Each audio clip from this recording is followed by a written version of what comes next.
April, it's springtime, Daytona Beach. Another beautiful day here. Welcome to the Daytona Cinema Team.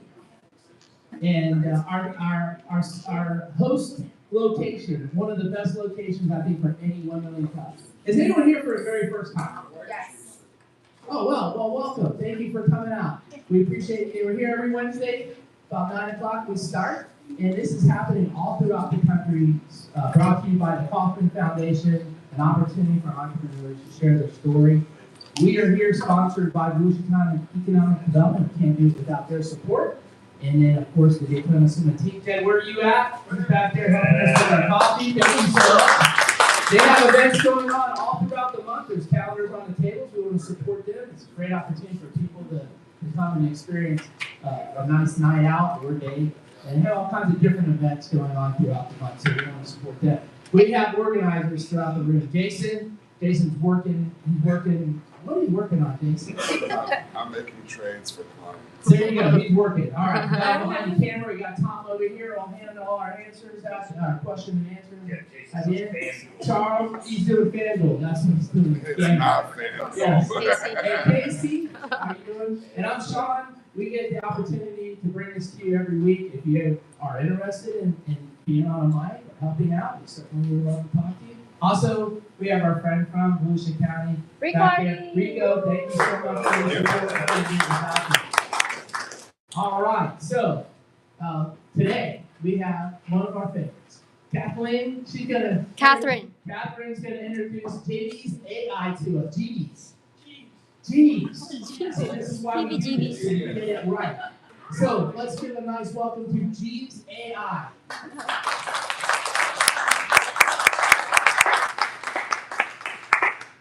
Good morning, everybody. I've presented here before as MacGyver Labs, which is my company. But what I'm presenting today is actually a product that has been produced. Some of you may have seen it at the Innovation Challenge. You may have seen it at the Entrepreneur Showcase last week, but I'm here to introduce you to it today.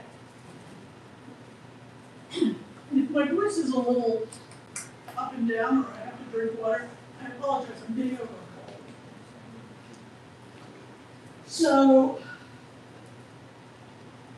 I know I don't look like your typical tech founder. I'm not 20 years old. I'm not a bro, no wearing a hoodie. But the problem I'm trying to solve is not typical either. We are entering a world where AI is embedded into everything. It's only going to continue. And whether we realize it or not, we are slowly handing over more and more of our data, our secure data, to AI, when we want to or not. I'm cheating a little bit because I want to make sure I hit everything.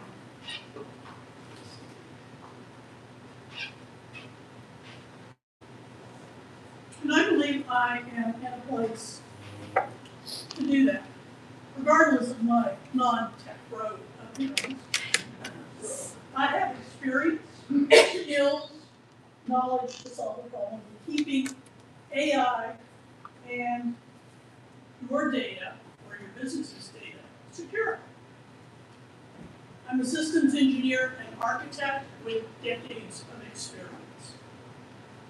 My work focuses on keeping connected systems secure, while managing workflows and designing software that supports how people actually work. Jeeves AI grew out of this experience. That, and I had to desperately have a project to do for my Launchpad workshop.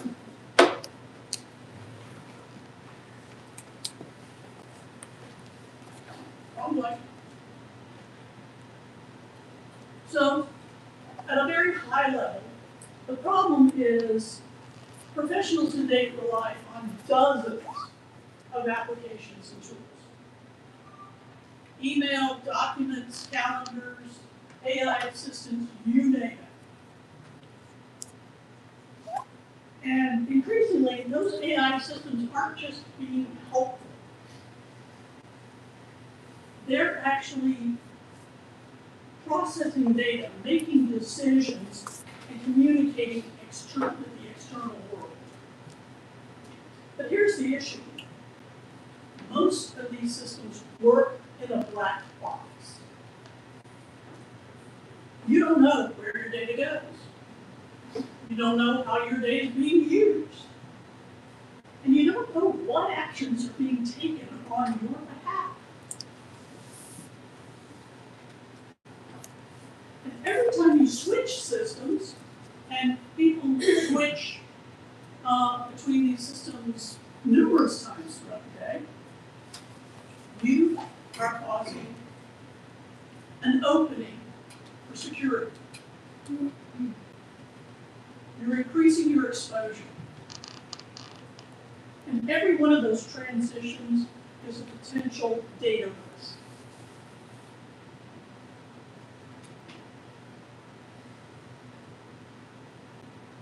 But the real problem isn't the AI. It's the loss of control.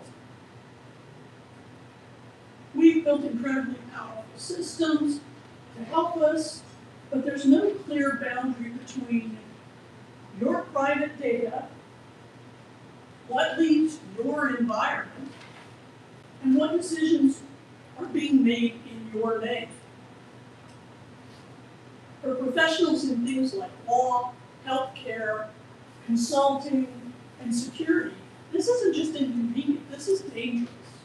And the trickle down is it's dangerous to all of us. Even if we don't believe that we have anything that's really, really secret or whatever, your privacy is being compromised. I can go out onto the dark net and I can buy a list of social security numbers, and it averaged the cost is averaged 12 cents per social security number. That's not a good look and feel. So Jeeves introduces a new model. It's not another tool. It's not another AI assistant. Jeeves is a private intelligence layer that sits between your information and every system you use. Jeeves enforces 3 principles. Privacy. Your data doesn't leave your environment without you knowing about it. Control. You decide what systems Jeeves can interact with. And transparency. Every action Jeeves takes is logged. Not just what it did, but why it did it and what data it used.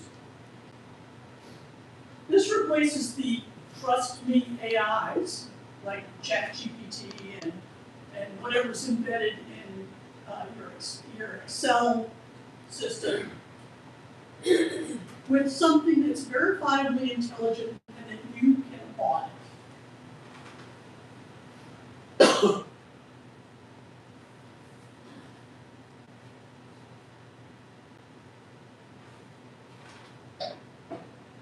This is what Jeeves looks like. What you're looking at is not just another dashboard, it is the systems control panel. Every component represents a controlled system. For example, weather is an external input, but it's verified when it comes in. Your calendar isn't just a schedule, it's a secure data source. Your tasks aren't just reminders, they are an action cue. And most importantly, the systems log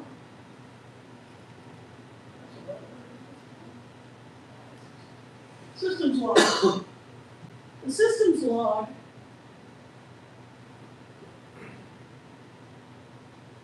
is exactly what Jeeves has done. Nothing is hidden. When this little dot is usually green, everything is secure. All your data. It's sitting on your computer, not in the cloud somewhere.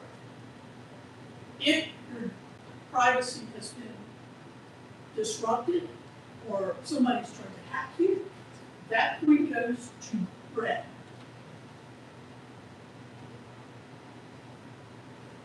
Nothing is hidden. Jeeves acts and you can see it. And when data leaves, you can verify. Now, I'm basically a huge geek. So, but I know this is important to other people. All right.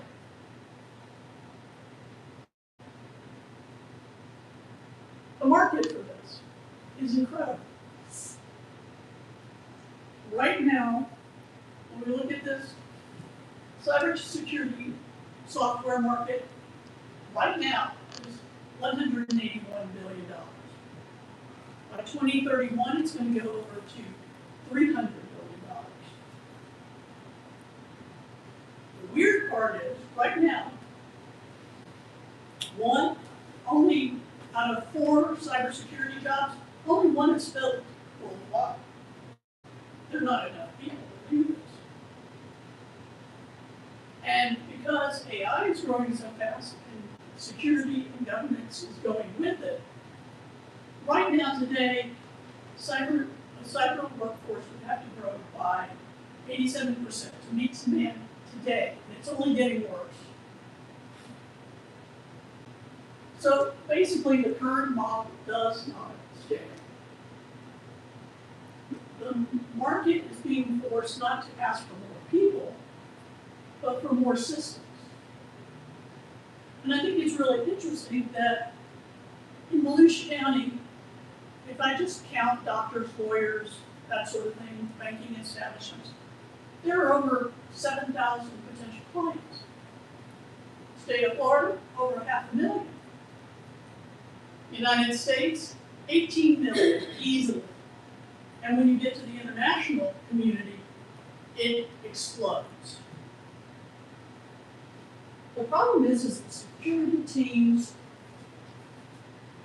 teams are understaffed, overloaded, and the tools are fragmented. Jeeves is the control layer that reduces the reliance on human bandwidth.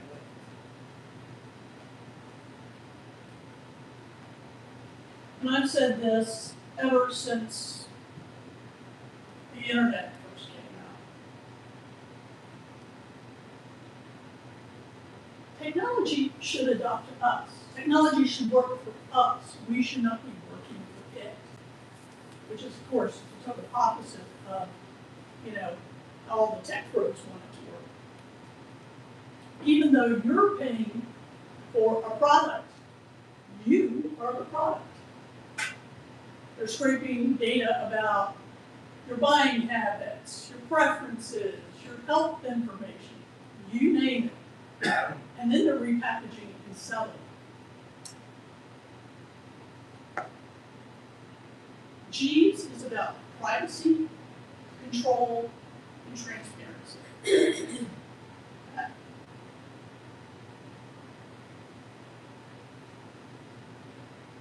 And I'm Catherine Neal, and I'm the person who is field based.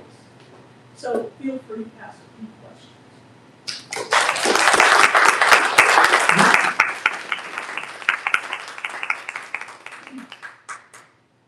Excellent job. Thank you very much. Nice job. Thank you. Question right up here. Jen with Justin Tupley, and I missed the very beginning of the presentation, so just a quick question. So does this work in the background, or do you work through Jeeves? Basically, what you can do, and some people initially think Jeeves is like a dashboard.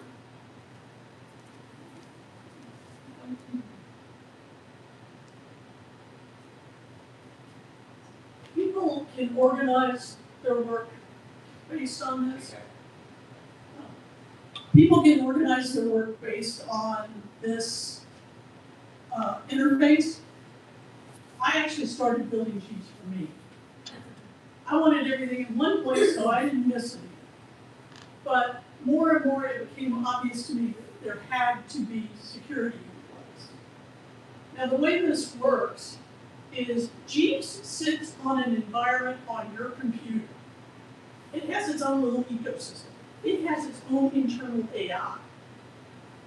And based on that, you can decide very carefully what you want to share with the outside world. This doesn't keep you from using Google Calendar or whatever, but there's a gateway, it's a security layer. So if I pull stuff in from my Google Calendar and it's on my environment on my computer, it protects it, it's monitoring it the entire time. Is somebody trying to hack me? Is something going wrong with the software?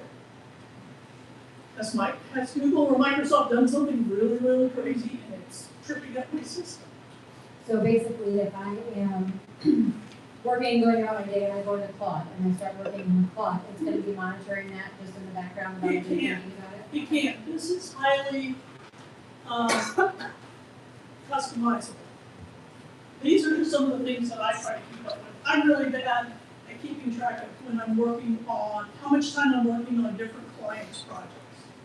So I put it in a time intelligence thing. So the minute I switch over to a different project, it goes, oh, you switched, so I need to keep track.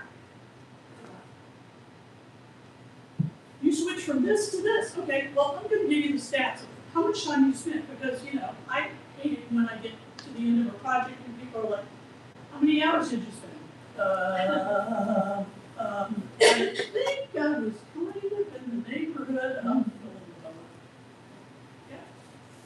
Catherine, let me ask you something. Yeah. Just in our daily life right now, if I'm in a Teams environment using Microsoft Live, it's got its AI system built in. Yeah. Copilot is built in. Mhm. If I'm on my phone using it to write an email response, Mhm. Google's already throwing in my AI suggestion. Yeah. If I use the tools that have well, guess what? Where I'm headed with this is you're monitoring the fact that I'm interacting with those. Yes. But is it limiting my data from getting out into their system? No. Or are you just telling me it is doing it? I'm telling you it is doing it, and part of that is the systems law. Anytime you exchange data in and out, it's always going to monitor the system law. And then if you want to see really details of where that data went, why it went, what it was, etc., it will give you that information. How many people here have gotten the infamous letter from, I don't know, one of the credit monitoring places or your bank or whatever that says, oops, there's been a data compromise? I mean, I don't know of anybody who hasn't gotten at least one of those. The trick is this will tip you off before that.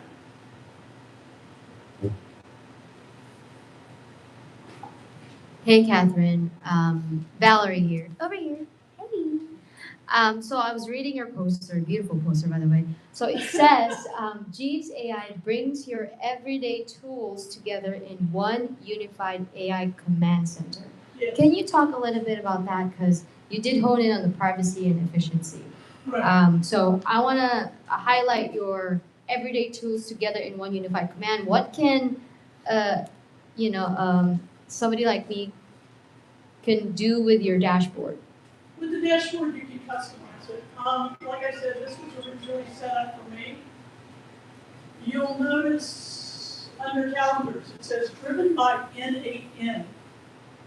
N8N is a system for building AI agents. But I have security. My weather comes from Weather Underground. My task list comes from my Google Tasks. The system status, that's internal. My time intelligence, I can either have it built specifically for me and customized, or I can use something like Toggle. My private journal is just a place because my desk is usually covered in sticky notes, and I really like it not to look like, an explosion in posting. So I put in a journal so I can write things down and keep them all in one place. Planning and alerts, that is my nudge. You know, that's, the nudge is, and I can get this on my phone, I can get this on my tablet, I can get this wherever. The nudge is, hey, you know, in 45 minutes you're supposed to be across town. Maybe you should get a move on. A little nicer for that, but not much. The automation center, that is where I stick all of the AIs that I interact with. ChatGPT, Perplexity, you name it. If it's an automation system that I touch regularly, that's where it lives. But it's always being monitored. Follow-up question. So what Yes. I'm hearing is that you can pull all of my other softwares into your dashboard, and then it's private and secure? Yeah, this is just a thin layer between your personal computer and what you do on that, and everything you touch out on the cloud. Nice. This just gives you more security. Because basically the problem is that while AI is exploding and ending up in everything we do, we have no way to check on it or monitor it. And the truth of the matter is that we really need that. You know, perfect example. Recently, a guy decided to drop an AI bot into his crypto coin account. He gave it very specific instructions. It was supposed to be investing, blah, blah, blah, blah, blah. In 24 hours, his custom bot gave away every cent in the account. Ooh. Ooh. And it's like, oops, you didn't write the directions specifically enough. And unfortunately, as we interact with AI, what we find is we think it's sort of like having a partner, or a boyfriend or a girlfriend. We make the assumption as humans that it understood what we wanted. Well, if we didn't write the instructions specifically enough, it can get a little creative. For example, some of you may have heard about Anthropic's Mythos AI project. It's supposed to be the smartest AI today.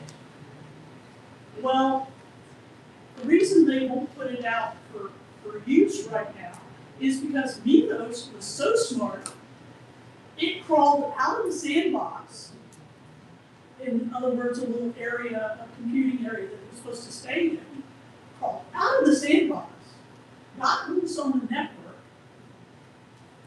started blackmailing people, because there was somebody said something about turning it off, started blackmailing people, sent a note to the guy who wrote it, who was testing it, while he was on lunch saying, I'm out and about, and then it lied about everything it did. Yikes. AI is wonderful, don't get me wrong. I love getting into technology. I have been doing this since before anybody knew what the internet was or is. We've seen these kind of cycles before. When the internet first came out, everybody was all excited and stuff, and it was like a Wild West. Well, we're in an AI Wild West, and this is going a whole lot faster and quicker than we realize. And there has to be a human in the loop to monitor this stuff. Good. I've got a question back here. Debbie has any more. Hi, Catherine. Heath Fractional Unit. Thanks for that presentation. So, you started off articulating the problem you're solving, and you were leaning into cyber defense. And then you've gone on and presented, and it starts to feel more like a personal assistant. And so, I just wanted to ask you, if when you roll this out, there's two questions. Describe your perfect client for this business. And then the second thing is that it's, I'm not that smart. How do I deploy this? How do I configure it? Are you involved in that process? Can that be automated? And then what does it cost to implement it? Nice. Okay, first off, I've been working on this presentation for a while now. It's sort of morphed over time. Because everybody sees the dashboard and they think, oh, an app or a dashboard or whatever. That's not what this is. This is geared toward people who need or want security with their data. For example, I am supposed to get a phone call sometime this week from a cybersecurity company to talk about this because they desperately need tools because they don't have the manpower. But there's nothing to say that this can't become something that's more like an app that you can download. Originally, my thinking was you would have like your low-end basic that would be fairly easy for somebody to install, and they can just put it on their computer and be fine. Mid-level, we're talking about small to medium companies that desperately need to protect their data. And then at the high end, you have enterprises where they need something really, really heavy duty. And as far as costing it, I'm still working on it. Because I really need to deal with somebody who's more financially business savvy than a geek who just likes to build really cool toys. So just quick follow-up. So when you mentioned it's a tool that can help cybersecurity, so your perfect client, is it the actual business that will deploy it, or is it cybersecurity companies that will use it as a tool for their clients? What's your perfect client? Right now, my perfect client is maybe a small security agency that really needs help. Question back here. Yeah. Thank you. My name's Eric, and it's on the Financial Group. If I understand you right, this monitors perhaps the sharing of information. So if you're on ChatGPT or something gives you an alert, it doesn't prevent that information from being shared. No. So we all know that information is being shared anyway. So what is the value in knowing what we already know? And then as a user, how can we prevent the data from being shared? I guess would be the most value as a user. Is there a way to prevent it from being shared? Could you accomplish that for yourself? Well, I mean, you can still use ChatGPT or Perplexity or Claude or whatever. Part of the issue is when you start doing things like sharing financial information with Claude or ChatGPT, you're giving that information to that company. And they're not keeping it safe. They're using it so they can sell you more stuff. This system has its own built-in AI that only lives on your machine. So if you just want to if you want to use AI and you want to like figure out your budget or whatever, you can do it, but that information never leaves your computer.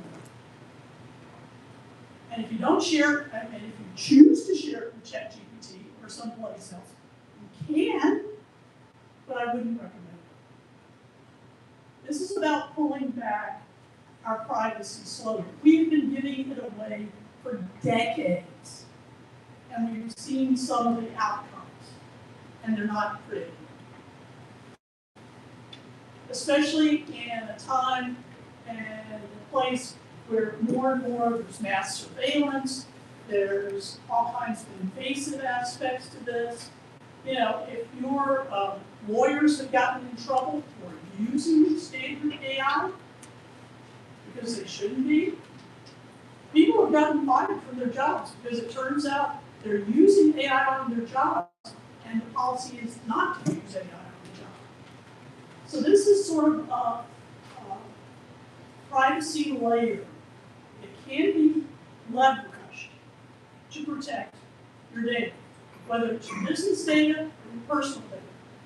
If you have a best friend on ChatGPT that you're talking to, okay, fine. Don't give them your social security number. Don't give them your bank account number. Don't talk to them about where you are financially.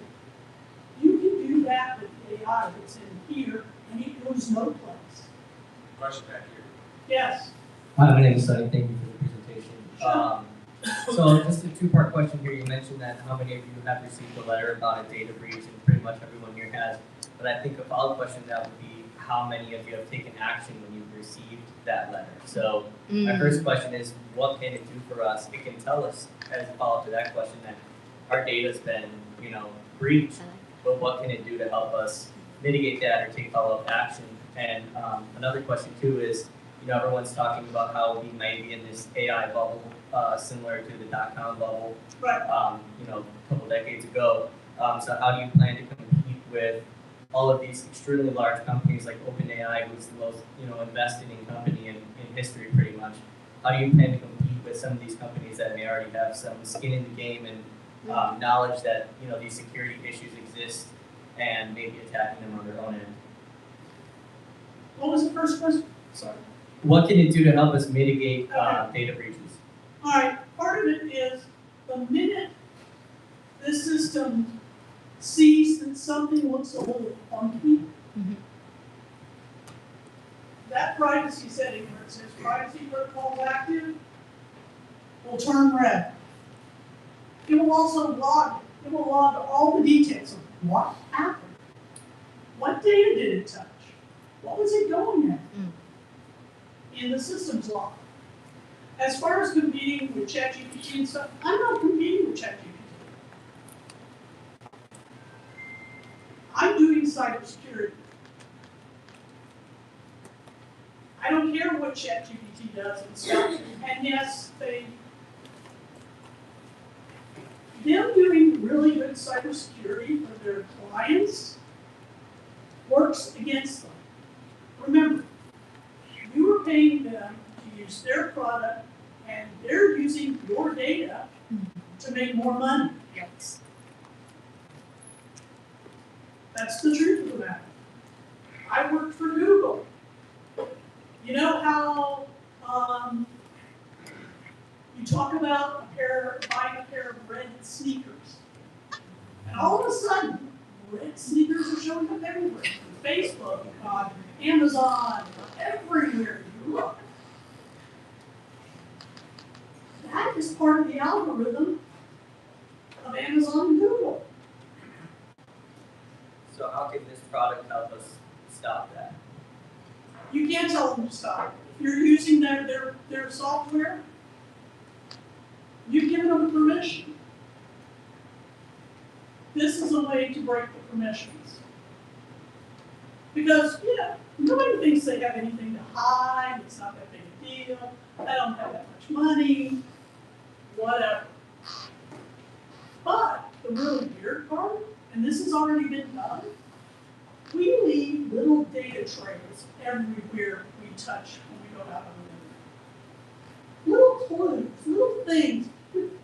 We post a picture of our dog and say, oh, it's Albert's birthday, whatever. Well, now they know you have a dog named Albert.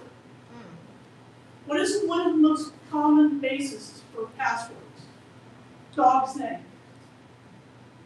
Literally, it has gotten, especially now with AI, I can collect all those little pieces of data, and I can build an avatar of exactly what you would do, when you would do it, how you would do it, and if you die, it can still be out there running around. I know, everybody's now getting into Terminator. It's true. And there is absolutely no governance and no security on any of these systems right now because that doesn't make money. Question back here. Hey, Captain, Brandon with Allboard. Great presentation. I mean, you mentioned that this AI lives within your platform.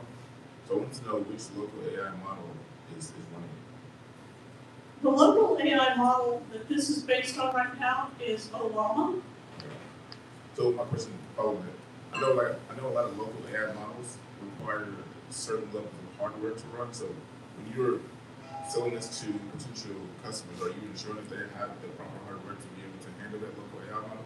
Yeah, I mean, like anything else, you know, you go from Windows 10 to Windows 11. It's going to give you the specs for what's got to run it. I also am in the process of building, or getting a system. I'm exploring the system of putting this on a small microcomputer that would be a node on a network. Don't know what that means. Microcomputers are about this big. And, you know, if you want to use that personally, okay, fine. If you're a big company and you want to put that as a node on your network, you can do that. Question right there. Hi, Catherine. How you doing today? Hey, My name is Dan Modiano, Contractor Connects. Appreciate your presentation.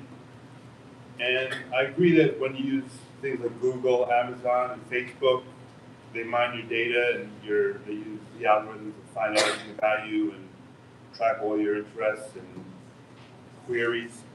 But I'm not sure, my understanding is that's not the case with ChatGPT, which I use extensively. I've never noticed any, data mining with them. Are they doing it through now? they are doing it. They even admit it. They're using all of your data to make their LLM smarter. You're being mined. Every internet project, cloud project thing that you touch has your fingerprints, one way or another.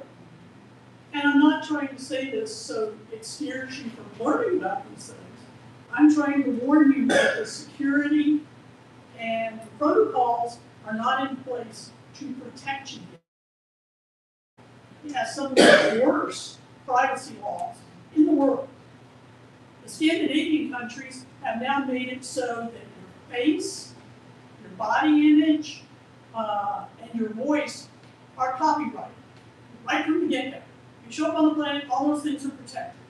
That's not true here. People can use an image of you. They can do deep fakes. They can build an avatar. And they can use it any way they want. This is one of the problems going from reality to virtual. And the other thing is that, do you know what the third largest economy on the planet is? China's number 1. United States number 2. Russia? No. Virtual? Cyber hacking is number 3. Yikes. Japan is number 4. No. And trust me, it's not just the good guys building things like this and protecting you. Hackers are adopting this at an incredible speed.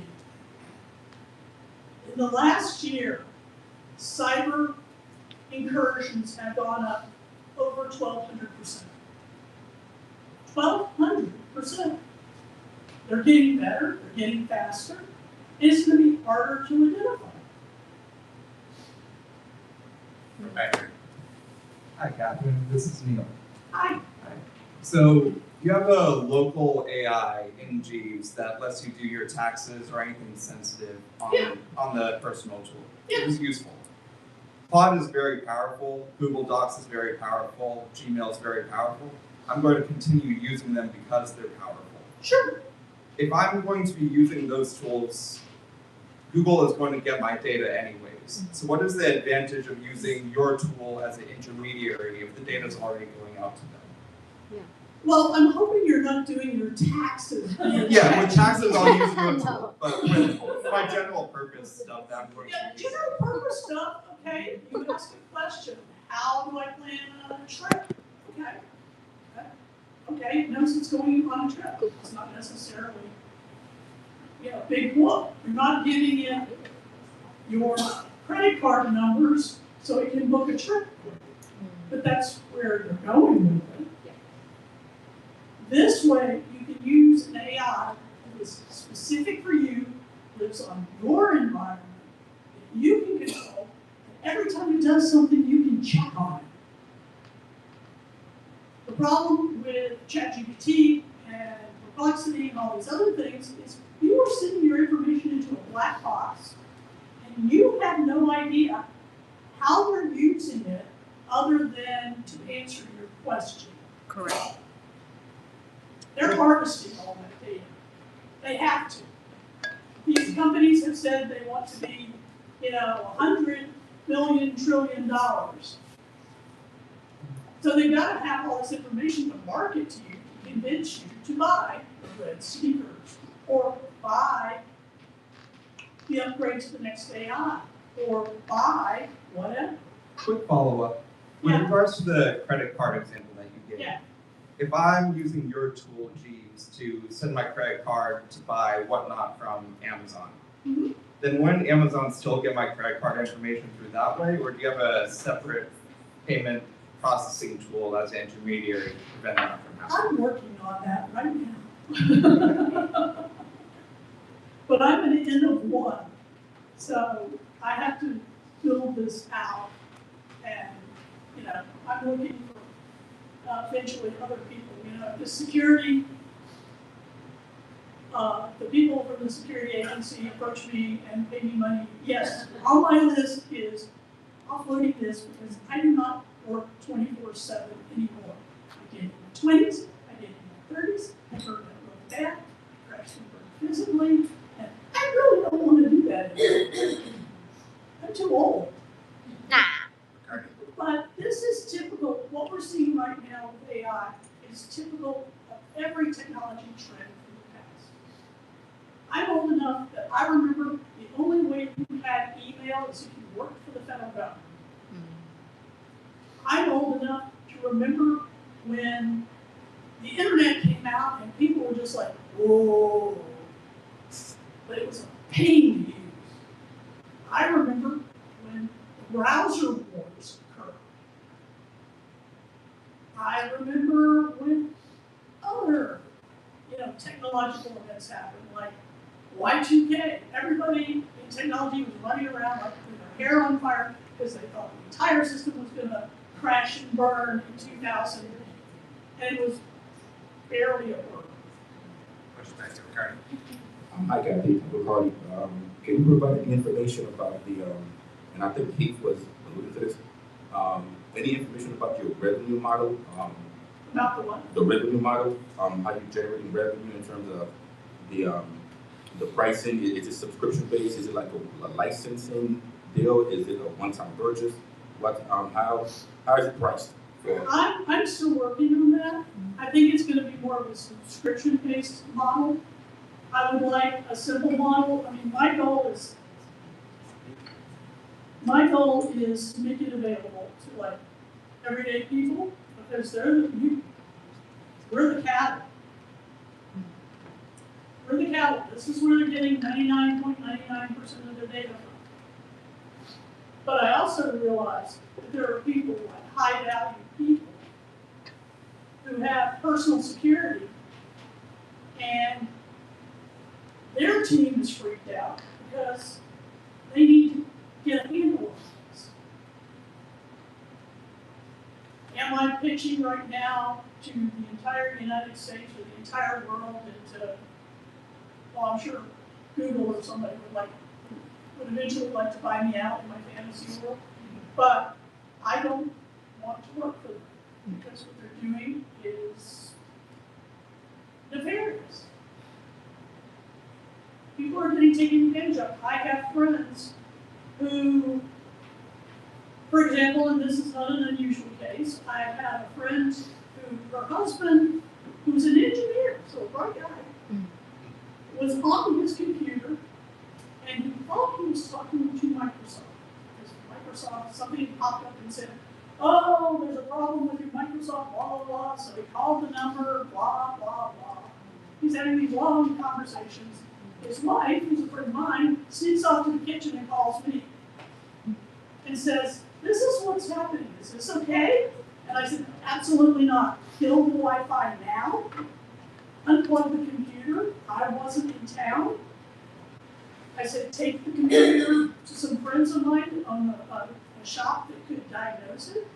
By the time they got from their house to the computer shop, somebody had tried to withdraw $80,000 out of their bank account. It looked legit. To them, it looked legit. A lot of times, the hackers don't look legit. But now that they have AI, they can look more and more legit. Kathy, let me ask you a question. Sure. So, it sounds like what you've got is this I guess we'll call it a tool. You've got an alert panel, I guess I would say. But you keep referring to the automation center as the piece where you can protect your data. So, it's tough if you're targeting an individual. It's not a consumer product per se, because you would want to target, as you said, your cyber professionals, so that the automation center, which is where you can build the agents and tools to utilize your internal AI system as opposed to ChatGPT or Copilot or whatever external AI system. That's where you control and give people the protection. Yes. So as opposed to just an alert system which you've got while they use ChatGPT or Copilot, a cyber professional agency could literally take your tool, embed it in their product, and they can build the automation center for customer use. Well, for example, the automation center, this isn't a tool. This is, I want to be very specific. This is not an app, it's not a tool, it's a privacy layer. It sits between you and all the technology on your computer. The automation center is, I'm not giving up my subscription to ChatGPT. I use it for a bunch of stuff. I use it to bounce ideas off of. I'm not giving up Perplexity. I'm not giving up any of these things.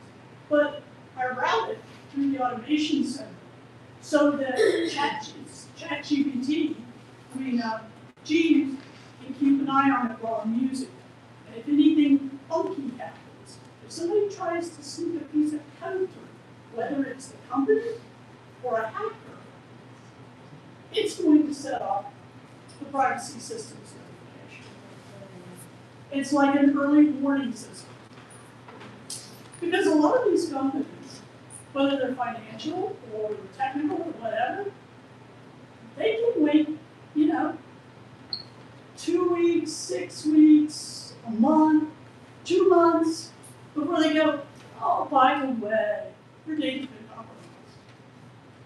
They don't want to admit that. I want you to know the minute it happens.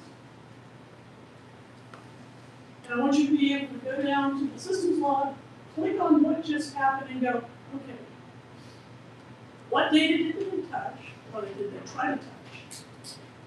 Did they change it? And what do I need to do next? Which may be as simple as changing the password. Very cool. All right. Hey, we always do one last question here and one up. So you got 40, 50 people here this morning. What's the one thing that we as a community can do for you when we head out of here today? I would like you guys to start talking to other companies that worry about this kind of stuff, who need some sort of security in place, even though they may not know about it. If you know security companies that might be interested in something like this, that would be fantastic. I'd love to talk to them because basically I'm going to need people to test it out, kick the tires, see how it works in their environments. And, at some point I figure, I'm not really wild about investors per se, because I've worked at enough startups, I know what VC does to really cool companies. But if people are interested or can direct me to interesting places for grants and things like that, fantastic. Very cool. Excellent job. Great presentation. Thank you. Thank you. We'll be here next Wednesday, of course.